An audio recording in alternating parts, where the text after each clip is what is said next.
آگے بھی آج بہت ساری انشاءاللہ حدیثیں آئیں گی جس سے پتہ چلتا ہے کہ اگر بیماری آ جائے تو ہمارا طرز عمل کیا ہونا چاہیے، اور پھر بیماری کے علاوہ اگر کوئی تکلیف آ جائے تو ہمارا طرز عمل کیا ہونا چاہیے، ہمیں کیا کرنا چاہیے. کل بھی ایک میسج میں نے بار بار آپ کو دیا تھا، کیا تھا؟ How to react, this is what we have to learn. کس موقع پر کس طرح ریئیکٹ کرنا ہے، کس سچویشن میں کس طرح رہنا ہے، کس وقت میں کیا کرنا ہے. اور یہ اسی وقت انسان پر کامیاب ہو سکتا ہے کہ ہر وقت الرٹ رہے، ہر وقت ہوش میں رہے، بے سوچے سمجھے کام نہ کرے کہ اچھا اس نے کر لیا میں بھی کر لوں، اس پہ یہ وار چل گیا تو میں بھی چلا لیتی ہوں. نہیں، ہر ایک کی سچویشن اور حالات فرق ہے، ٹھیک ہے نا.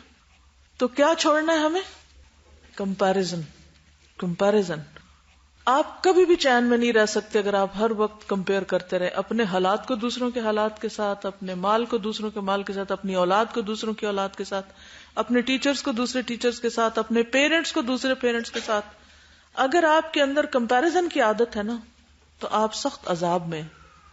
تو اگر آپ چاہتے ہیں کہ اس ٹارچر سے باہر نکلے، کمپیرزن چھوڑ دیں، اور اللہ نے جس حال میں رکھا ہے اس پر راضی رہیں. اب آپ دیکھیں اس عورت کا حال، میں سمجھتی ہوں کہ کتنی عقل مند عورت تھی. اس نے یہ نہیں کہا نہیں پھر آپ نے ان کے لیے کیوں کی، کوئی بحث مباحثہ نہیں، کوئی جھگڑا نہیں. وہ جنت کی بات آ گئی تو دل ٹھنڈا ہو گیا، نہیں اس کو نہیں ہاتھ سے جانے دے سکتی. کتنے عقل مند لوگ تھے، کس چیز کا سودا تھا.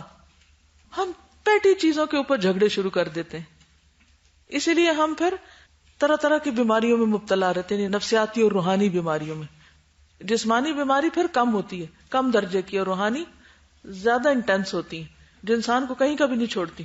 السلام علیکم استاذہ. ایک دعا جو عافیت کی نبی صلی اللہ علیہ وسلم نے کی، اس سے مجھے اپنے فادر کا آخری ٹائم یاد آ رہا ہے کہ ان کو بہت شدید بیماری تھی اور in and out of hospital رہے تھے.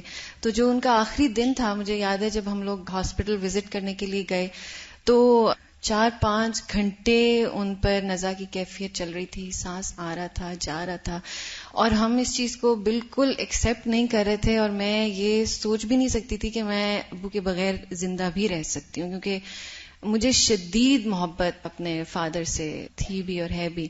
تو میں مستقل صرف اور صرف یہی دعا کری تھی، یا اللہ ان کو زندگی دے دے، یا اللہ ان کو زندگی. اور آل تھرو ان کی بیماری میں صرف یہی دعا کرتی رہی، یا اللہ ان کی طبیعت ٹھیک ہو جائے، ان کو زندگی دے دے.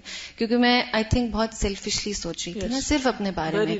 اور عشاء کی نماز کا وقت تھا، آئی ریممبر شفا کی جو مسجد تھی وہاں جا کے عشاء کی نماز پڑھی اور ان کی تکلیف نہیں دیکھی جا رہی تھی. میں نے اسی لمحے صرف یہ دعا کی، اللہ تعالیٰ بس اب ان کو سکون دے دیں.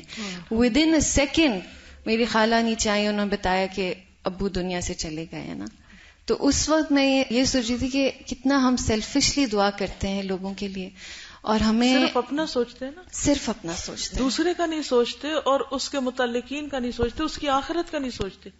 ہو سکتا ہے مزید زندگی ان کے فائدے میں نہ ہو. اللہ تعالیٰ سے بڑھ کر کون مہربان ہے؟ ہم محبت کرتے ہیں لیکن اللہ کی محبت ہماری محبت سے بڑھ کر ہے اپنے بندوں کے ساتھ.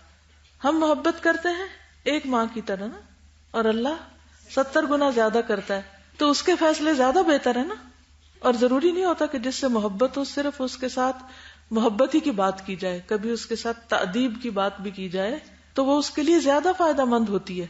جو ماں باپ محبت میں اپنے بچوں کو صرف لاڈ دیتے ہیں، پیمپرنگ کرتے رہتے ہیں ان کی، وہ کیا کرتے ہیں؟ بگاڑ دیتے ہیں ان کو.